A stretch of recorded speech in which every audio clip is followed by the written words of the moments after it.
Então, a convite do nosso irmão Clóvis, né? Nós estamos aqui com todo o nosso desejo de poder explanar um pouco a respeito daquilo que, como eu disse, é importante e que às vezes é mal compreendido na igreja, né? Até a questão do louvor em si, às vezes, é tido apenas como esse momento que nós tivemos aqui, onde o grupo esteve à frente cantando. Mas o louvor, ele faz parte de todo o culto. As nossas orações precisam ser um louvor a Deus. A pregação da palavra de Deus precisa ser um louvor a Deus. Os cânticos entoados precisam ser um louvor a Deus. A nossa vida, como um todo, deve ser um louvor a Deus. Todo ser que respira, louve ao Senhor. Não apenas o momento aqui, mas o momento que nós acordamos é o momento de agradecermos a Deus por tudo que Ele tem feito, o que é justo e bom, como nós cantamos. E nós devemos lembrar sempre que aquilo que nós cantamos é a nossa declaração de fé.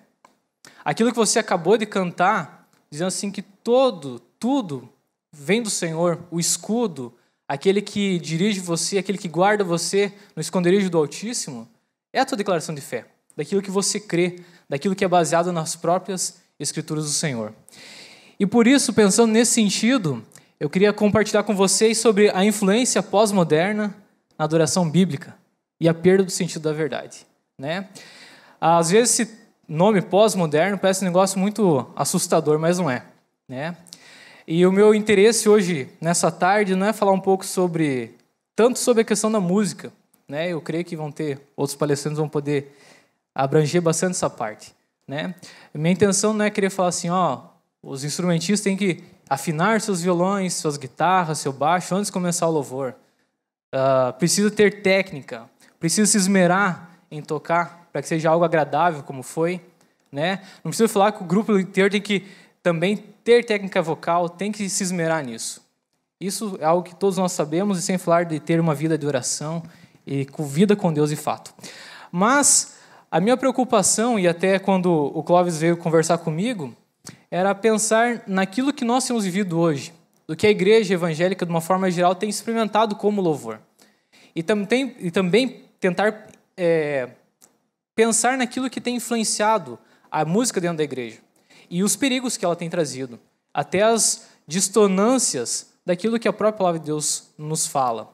E eu, particularmente, eu gosto de ouvir cânticos, como foi cantado, que você vê que tem um embasamento bíblico, em que exalte a Deus, que coloque Deus no seu devido lugar e, ao mesmo tempo, nós no nosso devido lugar, que mostre que nós somos dependentes de Deus. E a influência pós-moderna, a influência dos nossos dias, ela vem totalmente contrária a isso. Ela vem, na verdade, tirar a essência da verdade.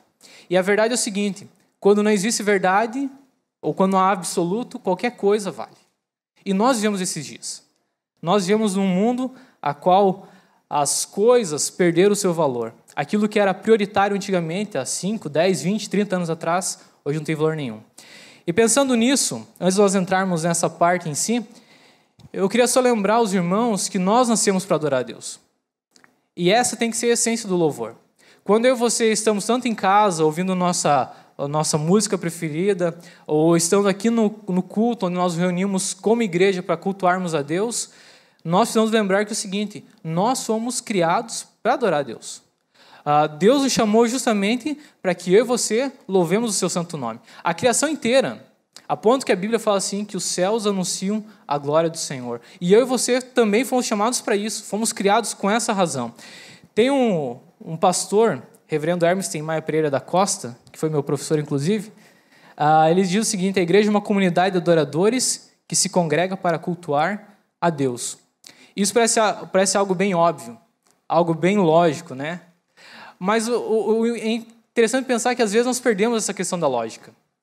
Nós esquecemos que adorador é você. Você individualmente é um adorador. E você está aqui junto, congregado com outras pessoas para juntos louvar a Deus. Agora, se o teu vizinho estiver do lado adorando ou não, o teu foco, a tua mente, o teu coração tem que estar voltado a Deus. E o Breve Catecismo diz algo bem interessante. O Breve Catecismo é o Catecismo de Westminster, que foi um livro, na verdade, escrito por vários pastores. Eles tinham a ideia principal de poder resumir perguntas e respostas que pudesse dar às pessoas, os primeiros cristãos ali do século XVI, XVII, o poder de, ao ser perguntado de algo, eles dar a resposta bíblica, né? E tem uma pergunta do Breve Catecismo, a primeira pergunta, inclusive, e ela pergunta assim, qual o fim principal do homem? Você sabe qual é o fim principal da tua vida? Você sabe por que você foi criado? Por mais que eu dei um monte de dicas? A resposta é bem simples. O fim principal do homem, ou da mulher nesse sentido, é glorificar a Deus e gozá-lo para sempre. Eu e você fomos criados para isso, para o louvor da sua glória. Aqui tem um monte de referência, mas eu vou pular isso, tá? Eu escolhi apenas uma. Deixa eu pular, depois eu volto. Efésios 3, 1, 3 a 6, eu coloquei o texto que de repente a minha versão é diferente, então dá para acompanhar. Efésios 3, 1, de 3 a 6, Paulo ele fala algo bem magnífico, né? Ele registra dizendo o seguinte: Bendito Deus e Pai de nosso Senhor Jesus Cristo, que nos tem abençoado com toda sorte de bênção espiritual nas regiões celestiais em Cristo. Então, o que Paulo começa fazendo? Bem dizer a Deus, né? E até pensando no cântico agora, às vezes as nossas canções não bendizem a Deus. Falam sobre um monte de coisa. Ou ficam repetindo lá, Jesus, Jesus, Jesus, Jesus, Jesus, Jesus, né? E não bendizem a Deus. Bem dizer é falar bem. Vocês lembram, se você pensar um pouco nos Salmos, e os Salmos falam muito disso, os principais eventos daquilo que Deus fez no povo de Israel é retratado nos Salmos. O que Moisés fez ao passar o Mar Vermelho?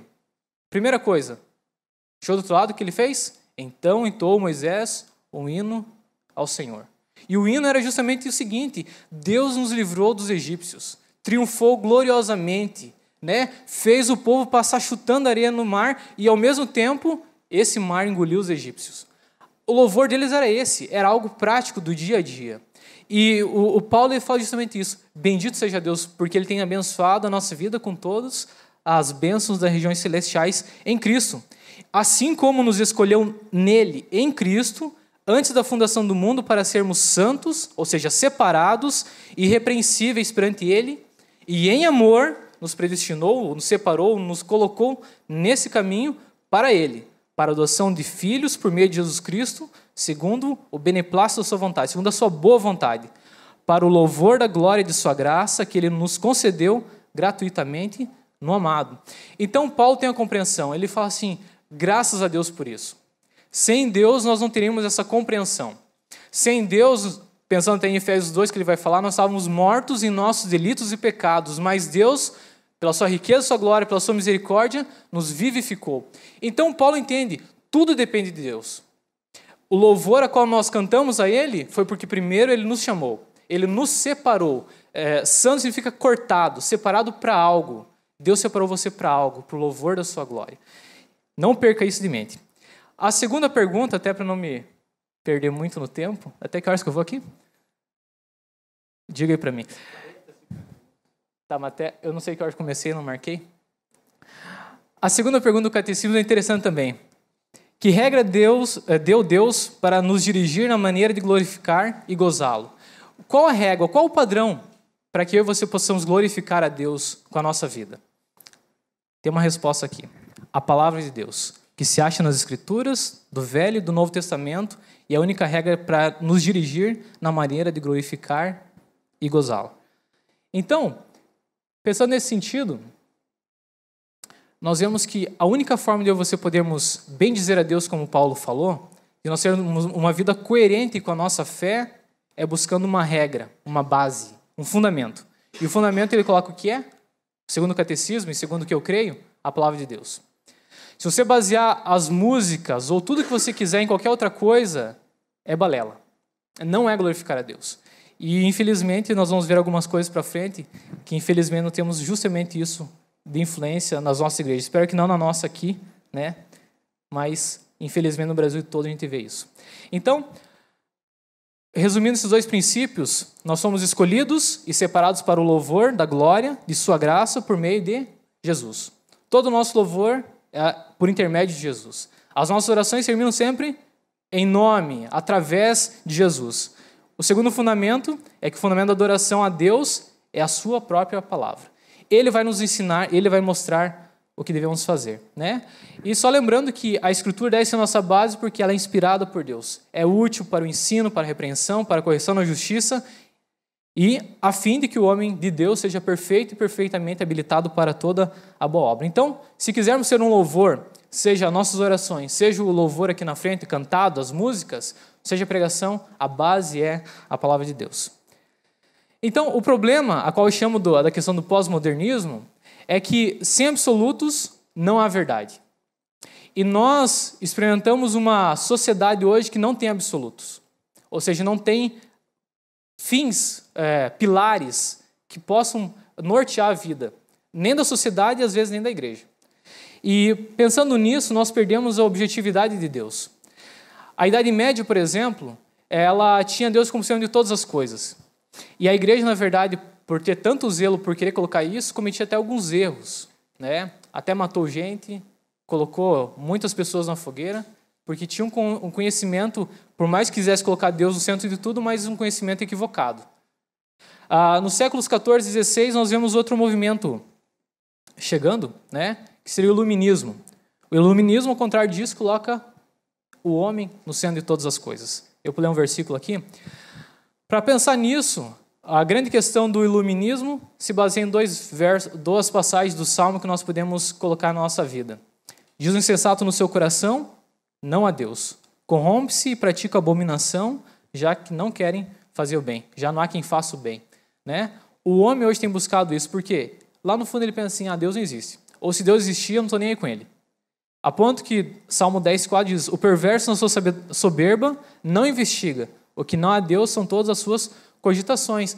Ou seja, não tem importância ou não tem a preocupação de ver, será que Deus existe de fato? Será que Deus se apresenta a nós de uma forma verdadeira? Não está preocupado com isso. A única cogitação dele, a única certeza que ele tem, por mais que não é uma certeza verdadeira, o que é? Não há Deus. E pensando nisso, o iluminismo, ele surgiu algumas vertentes, né? Uma das vertentes que surgiu através dessa busca, onde o homem é o centro de tudo, tudo acontece através do homem, a forma de medir as coisas é o homem. Então, o relativismo é um conceito que considera verdadeiros, aquilo que é verdadeiro, né? São os produtos de uma época, ou uma cultura, ou de um povo. Já pensou, já parou de repente para pensar que até nós usamos às vezes esses termos? Tudo é relativo. Né? Ou pensando no relativismo, isso aqui, Paulo vivia naquela cultura, então não tem nada a ver com a gente hoje. Era verdade para eles, para nós não. Né? Nós vivemos assim. Você conversa com alguém e fala assim, não, isso é verdade para você. Para mim não é essa verdade. Né? O relativismo é algo que tem entrado no mundo, ou está no mundo, e tem trazido isso, alguns pontos para dentro da igreja evangélica de uma forma geral. Além disso, porque eles vão meio que se costurar tudo, então eu vou pular, senão eu vou ficar muito preso aqui. Teve a questão do subjetivismo, né? Ou seja, a verdade está limitada ao sujeito que julga. Se eu compreendo que a tua verdade não é verdadeira para mim, então não aceito. Né? Se eu estou na igreja, vim aqui, e para mim a verdade que o pastor pregou, por mais que seja fundamentada na Bíblia, e eu não gostei, não serve para mim. Né? Subjetivismo, vai depender daquilo que eu julgar, se for bom ou não. Tem a questão do pragmatismo, né? Correto, aquilo que funciona, e esse eu acho que é o que mais existe hoje no nosso mundo evangélico. Né? Bom, vamos pensar. Se nós fizermos uma campanha onde todo mundo que vier receber uma cesta básica e encher a igreja, então isso funciona. Funciona ou não funciona? Funciona. Né? Comece a anunciar aí que você vai distribuir uma cesta básica para cada pessoa que vier aqui. Encheu a igreja. Então o nosso carro-chefe vai ser isso. Vamos anunciar que vamos entregar a cesta básica para todo mundo que vem aqui. Né? A partir do momento que a gente vê que não funciona, porque não consegue manter isso, a gente fala assim, não, essa ideia não funcionou. Vamos pensar numa outra. Então vamos distribuir senha para alguma coisa, né? E que o primeiro que chegar aqui vai ganhar alguma coisa. Encheu. Isso funcionou, então isso vale. Não. Por mais que isso é pregado. Se você ligar a televisão, o que você vai mais ver é isso. Você não ouve mais o evangelho genuíno da graça de Deus. Ou às vezes você vê assim só de um relance. Mas é anunciado um monte de coisa. O primeiro chamariz é o que é? É milagre. Se você vir, você vai ser curado. Se você vai vir, você vai prosperar na tua vida. Se você vai vir, vai acontecer isso com aquilo, com você. Mas a mensagem do evangelho não é essa. Por mais que Deus faça você prosperar, por mais que Deus faça você ser liberto de doenças, enfermidades, curas, não estou dizendo que isso não acontece, isso é fato, mas a mensagem central não é essa. O problema é que o pragmatismo justamente funciona assim. O que funciona é o que vale. Se você parar para pensar um pouquinho, nós temos banalizado o Evangelho de Deus. Parece que nós estamos falando assim, olha gente, por favor, aceite Jesus. Aceite, porque senão você vai para o inferno. Aceite, olha, venha para a minha igreja. Se aqui na igreja Brasil para Cristo o dízimo é 10%, lá na presbiteriana vai ser 9%, mas venha para a minha. Parece que nós estamos fazendo o Evangelho de Deus algo banal, sem valor. Jesus não fazia isso. Ele falou assim, quem quiser seguir a mim, negue-se a si mesmo, tome sua cruz e siga-me. Aqueles falaram assim, Senhor Jesus, seguirei para onde o Senhor for. Ele falou assim, olha, para e pensa. As raposas têm seus covis, as aves têm ninho para si, mas eu não tenho nem onde reclinar a cabeça. Pense bem. Jesus não ficava implorando para as pessoas segui-lo ou aceitá-lo. E, infelizmente, a igreja hoje tem feito isso. Nós temos implorado para as pessoas como se Deus fosse um qualquer, e não é. Quando nós pensamos no pragmatismo, é bem isso que prega, e às vezes nós começamos a acolher algumas coisas. Se der certo, beleza. Se o grupo louvor tocar 1 hora aqui e o pastor pregar 15 minutos e funcionar a igreja encher, então mantemos isso. É o certo? Não. Né? Outra coisa que também influenciou e influencia é o utilitarismo, né? Então, o utilitarismo, ele se propõe o seguinte, a ação correta se promove, a ação é a correta, se promove a maior felicidade do maior número de pessoas. Então, se nós cantarmos apenas cânticos bem joviais, que os jovens gostam, e que a maioria jovem aqui gostar, então, isso funciona, isso é que é o certo, né? O pastor pregar meia hora, 45, 1 hora, e estourar o tempo lá, não, isso não pode. Então, o que agrada mais? É cantar bastante e pregar um pouquinho? Se isso for o que agrada a todos, então, esse vai ser o nosso padrão. Também não é. Então, isso existe, gente. Por mais que, de repente, vocês não tiveram essa experiência, eu já percebi e já estive em algum lugar que isso aconteceu. A ponto que, na verdade, a gente começa a olhar até na própria sociedade que nós vemos padrões que seriam corretos ser deixados de lado. Se você parar para pensar um pouquinho, você vai ver que, ultimamente, tem até aparecido na mídia até alguns pastores, algumas pessoas que vão até fazer entrevistas para fazer alguns debates sobre homossexualismo, sobre aborto. E é interessante pensar assim que, às vezes, até os que são chamados não são tão bem preparados, né? Mas até que eles são preparados, geralmente, quando o assunto é assunto polêmico como homossexualismo, como aborto, e entre outros, sempre a discussão é nula. Você nunca vê, na verdade, o pastor batendo de frente, porque há uma ética, sei lá qual, né? Mas existe uma ética que é colocada.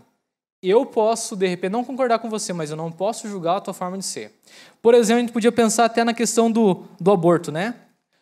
Se você for num programa de televisão ou se ouvir, você vai perguntar assim, abortar é algo imoral? É, todo mundo vai falar.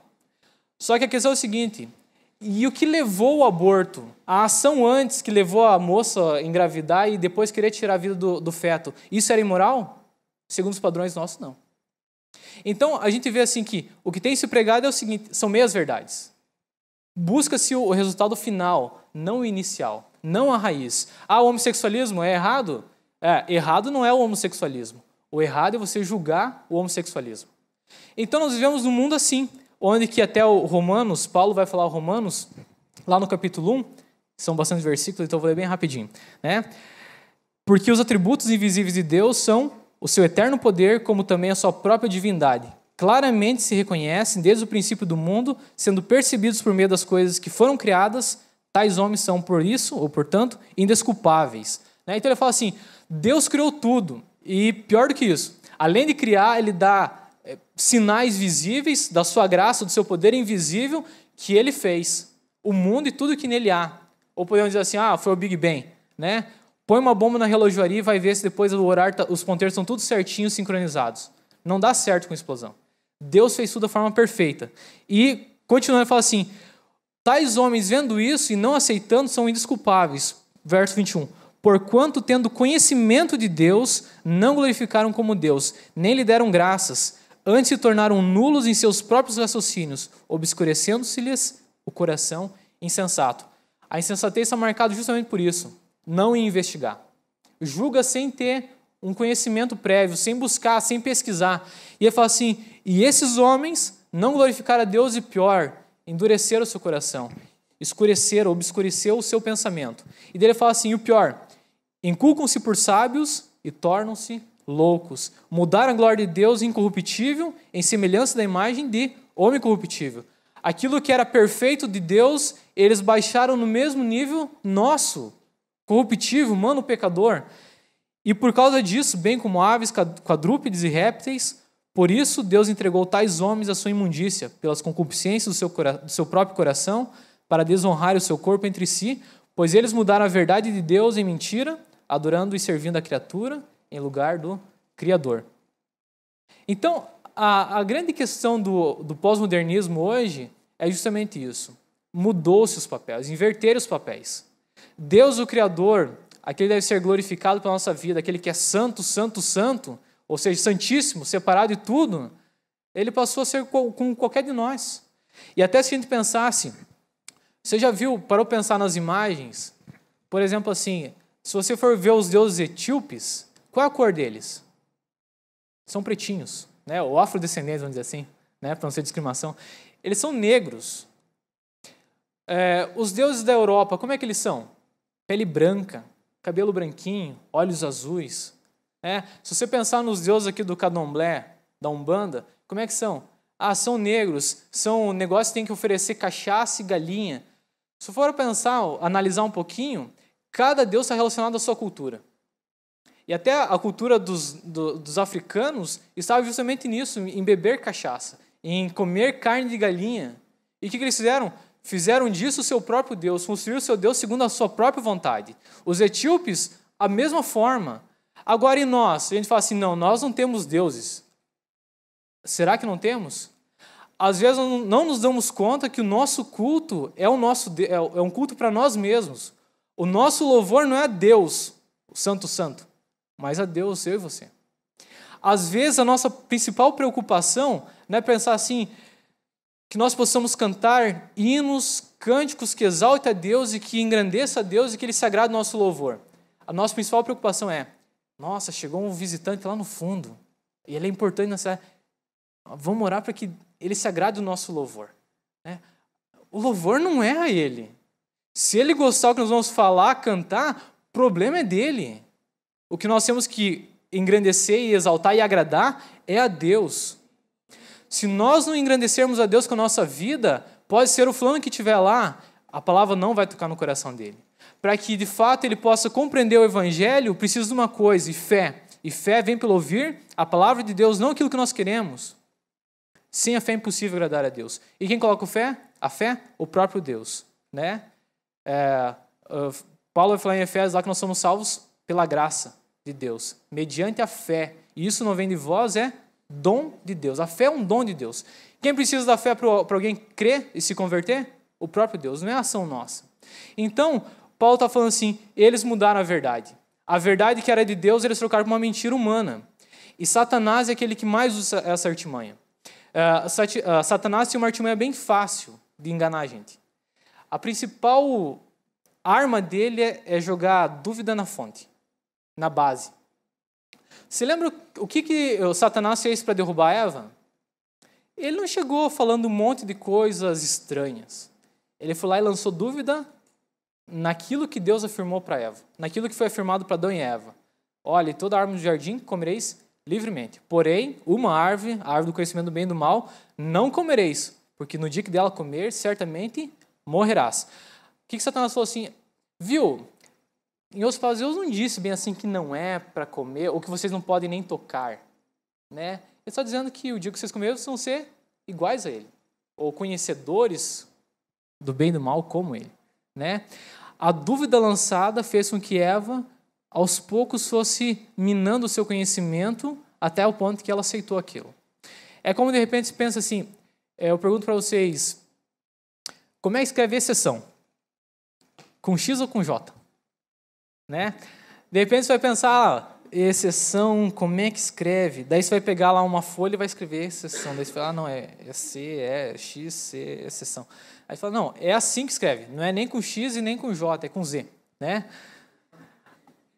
Por que nós pensamos que a gente, até o momento que ninguém confronta, a gente sabe? Parece que na nossa mente, exceção está escrito bem certinho. Mas qual o momento que você cria dúvida? A hora que alguém bate de frente. Como é que escreve? Daí você tem que pegar um papel para tentar escrever, tentar lembrar como escreve. Satanás usou dessa artimanha. Com Jesus não foi diferente. Lá na tentação, o que ele foi? Usou passagens bíblicas para jogar dúvida. Viu, mas se tu é Deus, pode fazer as pedras virarem pães e se alimentar tranquilo. Viu, se joga daqui de cima, Deus não vai mandar dar ordem aos anjos para te resgate, para que nenhum mal te suceda. Foi a dúvida lançada lá na fonte. A diferença de Eva é que ela não estava preparada para responder à altura. Jesus estava, biblicamente, preparado para responder ao mesmo ponto. Então, a partir do momento que você mudamos essa verdade do Criador, de Deus, para a nossa verdade, a gente está fácil para cair em qualquer tipo de erro.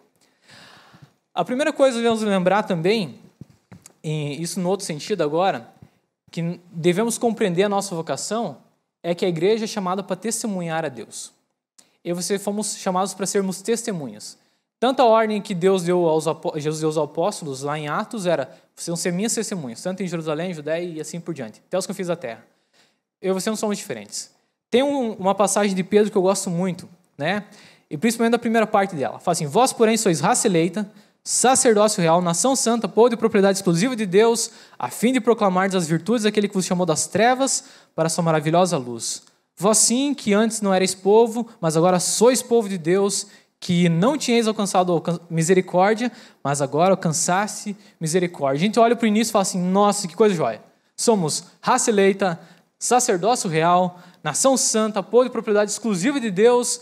Para até aí, né? Porque o fim é complicado. Mas a gente lembra o seguinte: por que você, lembrando do texto de Efésios, nós somos eleitos, separados para quê? Para o louvor da sua glória. Você já viu, para que alguém aqui, por exemplo, líder de jovens, eu não sei se aqui é feita eleição para escolher. Quem que é o presidente aqui? Tem alguém? Está aqui? Você é o presidente, né? Como é que foi feito para você ser presidente? Foi feita uma eleição? Agora eu pergunto, como é que é o seu nome? Marcelo. Por que o Marcelo foi eleito presidente do grupo de jovens? Para quê? Para ficar sentado no banco lá? Para ser qualquer um, ou mais um de repente ali que não está nem aí, não é comigo o negócio? O Marcelo foi eleito para um fim, de dirigir os jovens, de estar à frente deles para orientá-los, para estar junto e, naquilo que for possível, fazer aquilo que estiver ao seu alcance. Pelo menos é isso que eu penso, né? Agora eu pergunto assim: e você foi eleito para Deus, para ser pro louvor da sua glória, para quê? Para nada? Tem um fim específico, pro louvor da glória, da sua glória. Então, eu e você fomos chamados para um fim a mais, a fim de proclamar as virtudes daquele que nos chamou das trevas para a sua maravilhosa luz. Então, qual era o principal testemunho? Aquilo que Deus fez. Qual o principal louvor do Antigo Testamento, dos Salmos? Lembrar. Salmo 126, ele fala assim: nós éramos como aqueles como quem sonhava, né? Estávamos tristes, animados, mas quando o Senhor restaurou a nossa sorte, nós ficamos como quem sonha, mas com uma visão diferente, porque a nossa boca se encheu de riso. E olhamos e pensamos em tudo que Deus fez na nossa vida, nos nossos antepassados, e falamos assim: grandes coisas o Senhor tem feito por nós, por isso estamos alegres. O louvor era isso, era olhar para a sua vida, para o seu testemunho e falar assim: eu tenho razão para louvar a Deus. E nós perdemos o louvor, a razão de louvar justamente por isso. Às vezes nós fixamos a nossa vida tanto em louvores, às vezes de outras pessoas, e louvores que às vezes não trazem nada de letra, e se esquecemos do louvor que Deus tem colocado na tua vida. E você às vezes não tem cantado ou testemunhado aquilo que Deus fez na tua vida. Além disso, Hebreus 13:15 diz: por meio de Jesus, pois, ofereçamos a Deus sempre sacrifício de louvor, que é o fruto de lábios que confessem o seu nome. A partir do momento que você fale, que você viva isso, que você lá no teu trabalho, lá na escola, na faculdade, seja onde for, você testemunha aquilo que Deus fez, tirando você das trevas para a sua maravilhosa luz, mostrando que você não tinha misericórdia, agora você alcançou misericórdia, você vai estar confessando, não apenas com os seus lábios, mas com a tua vida, aquilo que Deus fez em você. Isso é um louvor. Isso é o que Deus quer para a nossa vida. E devemos lembrar também, até pensando na verdade, até eu pulei parte aqui, a gente deve perguntar, a gente está aqui assistindo umas 5, 6 denominações, mais ou menos isso. De repente você até se pergunta assim, bom, se a questão do relativismo, cada um tem sua verdade, então o que significa que cada denominação aqui tem uma verdade? É isso? É ou não? Não. Se for, nós somos tudo perdidos daí, né? Se cada um tiver uma verdade aqui, nós estamos vivendo um paganismo terrível. Aí você pode pensar assim, mas os presbiterianos são diferentes dos pentecostais, ou do neopentecostal, ou enfim, né? A verdade é a seguinte, é como, por exemplo, eu tenho essa jarra de água aqui. De repente, a minha irmã que está aqui, qual a visão que ela tem? Flores e a jarra d'água. O Clóvis tem a visão de flores e o outro lado da jarra de água. De repente, ele não veja a alça da jarra. Mas eles estão vendo o quê? A verdade. A base é a verdade. Daí você pergunta assim, bom, mas nós discutimos sobre a verdade? De fato, nós discutimos as nossas percepções da verdade. A forma com que o Clóvis viu e a forma com que a irmã viu. E a forma com que eu vejo. Então, não é que a minha verdade, a minha igreja é certa. E eu tenho uma percepção da verdade. A Igreja Brasil para Cristo tem uma percepção da verdade. Mas a verdade é a mesma. Né? O fundamento é o mesmo. A palavra de Deus. Então, quanto tempo faz? 5? Então, ó. O culto a Deus é uma declaração de fé, né? E ela é movida por pelo menos 3 coisas. Primeiro, a nossa mente, mais as nossas emoções e mais a nossa vontade. Quando nós ligamos a nossa mente aquilo que nós pensamos, e não devemos ser cultos sem pensar, a nossa fé não é uma fé boba, a nossa fé é uma fé racional. Por mais que nós creamos em coisas que nós não vemos, ou temos convicções e coisas que ainda não existem, mas a nossa fé é racional. Paulo chama atenção em Romanos 12 lá, que nós devemos prestar nosso culto com a nossa fé, com a nossa vida, ou com a nossa mente, de uma forma racional. Nós também temos emoções, até que de repente quem for falar sobre música, dá para explorar essa questão. O ritmo trabalha de uma forma na nossa vida, no nosso corpo, né? A batida do tambor lá vai marcar até o compasso do nosso coração, vai trabalhar na nossa vida, e juntando essas 3 questões, mente, emoções e vontade, vai levar ao nosso compromisso com Deus. O nosso louvor não é feito apenas de mente, precisa ter a mente, mas envolve a nossa emoção, envolve a nossa vontade, ou seja, o nosso compromisso com Ele. Para encerrar aqui então, de forma bem rápida, tem um texto que eu gosto muito, eu nem vou ler ele porque não vai dar tempo. Dá tempo? Vamos abrir nossas Bíblias lá em Isaías 6. Esse eu não joguei lá no projetor. Isaías capítulo 6, verso 1 até o verso 13.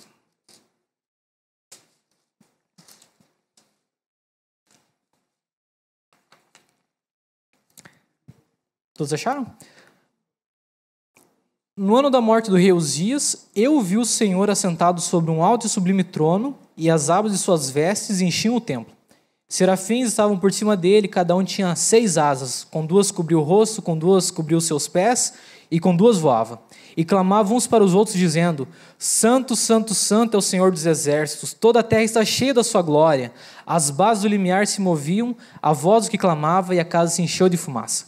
Então disse eu: ai de mim, estou perdido, porque sou homem de lábios impuros, habito no meio de um povo de impuros lábios, e os meus olhos viram o Rei, o Senhor dos exércitos. Então um dos serafins voou para mim, trazendo na mão uma brasa viva, que tirara do altar como a tenaz. Com a brasa tocou a minha boca e disse: eis que ela tocou os teus lábios, e a tua iniquidade foi tirada, e perdoado o teu pecado. Depois disso ouvi a voz do Senhor que dizia: a quem enviarei, e quem há de ir por nós? Disse eu: eis-me aqui, envia-me a mim. Então disse ele: vai e diz a esse povo: ouvi, ouvi, não entendais. Vede, vede, não percebais. Torne insensível o coração desse povo, endurece-lhe os ouvidos e feche-lhe os olhos, para que não venham a ele ver com os olhos, a ouvir com os ouvidos, e a entender com o coração, e se converta e seja salvo. Então disse eu: até quando, Senhor? E ele respondeu: até que sejam desassoladas as cidades e fiquem sem habitantes as casas, fiquem sem moradores, e a terra seja de toda assolada. E o Senhor afaste dela os homens, e no meio da terra seja grande desamparo. Mas se ainda ficar a 10ª parte dela, tornará a ser destruída. Como o terebinho e o carvalho, dos quais depois de derribados ainda fica o toco, assim a santa semente é o seu toco.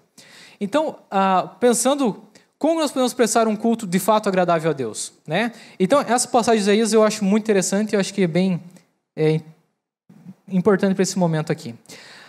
Primeira coisa que Isaías passa a ter, e que às vezes nós não temos, é uma visão correta de quem é Deus.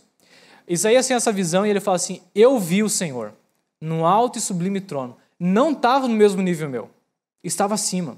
A ponto que ele descreve lá, fala assim que o templo estava cheio de fumaça, haviam querubins que voavam, né? Tinham 6 asas, com 2 cobriam o rosto, sinal de santidade, de reverência a Deus, com 2 cobriam os pés, né? Questão de respeito, e com 2 voavam. E eles clamavam uns aos outros, santo, santo, santo é o Senhor dos exércitos. Então, você quer prestar um culto a Deus de fato? Quando você vier aqui ou estiver em casa, lembre-se a quem você está cultuando. Quem é? É um Deus que faz as nossas vontades? Não. Deus continua sendo Deus. Deus soberano. A sua glória está cheia, a terra está cheia da sua glória. Até nós pensamos assim, Deus é um Deus que intervém. Intervém para o nosso ponto de vista. Eu acredito que Deus é o Deus da história.